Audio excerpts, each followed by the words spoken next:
We're so lucky and fortunate around here to have so many great places that feature live music. When I was growing up in Kingston, New York, around Woodstock in the 70s and radio, there were just a million places to go for live music. That seemed to have gone away, but live music is back in a big way in a lot of the different theaters that are in our area, and we are so lucky to have the Mahaiwe right around the corner in Great Barrington, Massachusetts.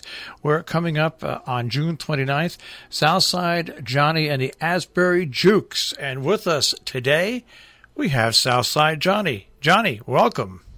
Thank you very much. Glad to be on the radio because it means I'm still breathing. I always say I'm on the right. Every morning I get up, but I'm on the right side of the dirt. That's right. And well, I've been in broadcasting now for 50 years, but you have been formally playing music professionally, since 1965, 1970? I would say 65, 66. Well, professionally, let's see. That's about 2 years. I was I started out as a very middle teenager and just jumping up and singing with bands and not doing that paid or anything like that. But it is 50-some years ago, so it's been almost a half a century of singing. Now, what is it about New Jersey that produces such iconic, long-lasting musicians like you, Springsteen, and the list goes? It's amazing what's come out of New Jersey. It's the desperate need to escape. I don't know. It's just, especially the Jersey Shore area, there's so many places for entertainment because people come down here for the summer and they want to go to places to hear music and do all that. So there were a lot of clubs open, and there were a lot of opportunities to see bands and get inspired by bands. So we kind of just took advantage of that. It was a direction, it's like athletics for some kids. It's a direction you can go to which is not some stultifying job, and it lets you express yourself, and girls are involved. So it was really a great thing for us as teenagers. It's great that you say that, because when I was in high school, I joined a band. Specifically, I learned how to play guitar. I joined a band specifically for that. But right out of high school, I became a radio announcer simply because I couldn't sing, so my musical career was very limited, but I enjoyed music. I enjoyed being around bands, and I think from 1970 to like 1985-90, when I was based in the Hudson Valley, it was the best decision I ever made, because I just heard so many great musicians. Well, and you do get a chance to do what you want to do, and there's no dress requirements really, and it's not 9 to 5, and it's you don't really. I mean, most of us don't have a real boss. Somebody who tells you you've got to be there. And we know what our roles are, whether you're the lead singer or you're the bass player or the drummer. You know what your role is. You know what your responsibilities are. But you're allowed to go about them in your own way. And that kind of freedom was very important back in the 60s. I mean, we all had turned our backs on corporate jobs, and we just didn't want the same thing every day, which is sometimes ironic because you realize you're riding in a van, a car, a bus, an airplane, and you've done it 3 billion times. But still, when you get on stage, you get 2 hours to do whatever you want to do and make music. And that's what we love to do, and we still do.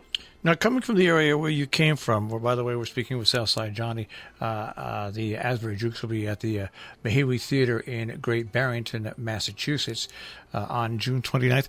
Coming from the area where you came from, I know you must have been influenced by the great musicians that you performed with and everything, but before that, who influenced you the most in music? I mean, who lit the fire for you?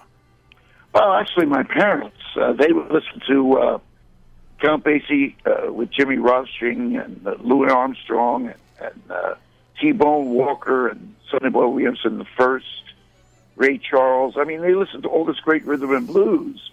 And to me, that was the norm. I thought everybody's parents came home and put on Winona Harris. Don't roll those bloodshot eyes at me. And drank beer and whiskey and yelled and screamed and had a good time. So to me, that's what music was, this, happiness. And I listened to black radio stations from Newark, New Jersey, and they played Elmore James and Muddy Waters and Bo Diddley. And it all sounded so much fun. And those are the things that really got me going. I mean, I love to hear all the early rock and roll and the doo-wop and the blues. It just really moved me. And then later it was the Drifters and then Otis Redding. Just the kind of music that really sends shivers down your spine. And I guess that just kind of sunk into me. And when I started singing, that's the kind of singing I wanted to do. I wasn't capable of it at the time. I was just a little pipsqueak kid. But, the urge was there. Southside Johnny and the Asbury Jukes at the Mahaiwe Theater in Great Barrington on the 29th. What's interesting to me is when I've been in broadcasting now 50 years and I've seen the changes and I've adapted to the changes. To you, are the changes you've seen in the music industry over the years, especially in recording and record contracts, how are those changes? How do you view those changes that have taken place? I think it's all for the better, really. I mean, I was on a number of labels, and we were always like low man on the totem pole. We got some promotion, which back then you really couldn't get because it wasn't the internet. And if you weren't on radio, you didn't exist. You could be the best band live, but unless people went out to see you, who cares? And now with the internet and people being able to put their music up to be heard, and all of the different ways you can cross-talk with different people who like certain types of music, and your music might fit into that, it really does give you a chance to reach out to the world without somebody telling you what you need to do as far as the record companies and all that stuff. And with recording, there's so much easy home recording, and recording studios have lowered their prices accordingly. And so, to me, it's the golden age of being a young musician. You may not ever become a superstar, but at least you will find like-minded people all around the world. And if you can play live and do it well, you will have a career. You'll be able to go and play all over the world. You're not going to become a multimillionaire, but you're going to make music. And that's something I always thought was more important. Now, if you ever relax... I'm not a millionaire. I guess I got to take it that way. If you ever relax and are sitting around and listening to music, who are the musicians that you listen to now, Johnny Lyon? Oh, God, I can't even begin. I've got so many different ones.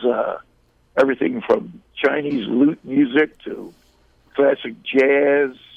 I still listen to blues. There's a lot. Nashville and the environs has a lot of great new R&B singers whose names I can never remember.